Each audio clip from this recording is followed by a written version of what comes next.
தனுசு ராசிக்கு 3ஆம் இடத்தில் ராகு, 9ஆம் இடத்தில் கேது. இது ஒரு சிறப்பான அம்சம். கூடவே ராசிநாதனே 7ஆம் இடத்தில் இருந்து கொண்டு உங்களை பரிபூரணமாக பார்த்து கொண்டிருக்கிறார்.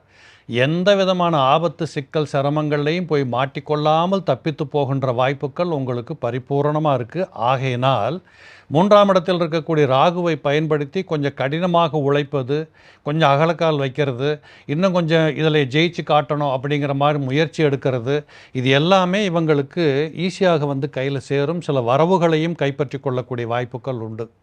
என்னதான் அவர் 3ஆம் இடத்தில் இருந்தாலும் உடன்பிறப்புகளோட கொஞ்சம் முண்டிக்கக்கூடாது, மோதிக்கக்கூடாது.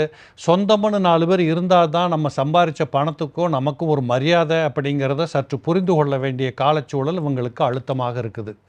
நிறைய இடங்களில் பார்த்திங்கன்னா, ரொம்ப காலமாக கல்யாணமே நடக்கலை, தள்ளி போச்சு, என் பையனுக்கு ஆசைப்பட்டேன், ஒரு குழந்தை பிறக்கலை, இப்படின்னு இந்த குடும்ப விருத்திகள் சம்பந்தப்பட்ட வகைராக்களில் இருந்து வந்திருக்கக்கூடிய தடைகள் எல்லாம் இந்த காலகட்டத்தில் உடையும்.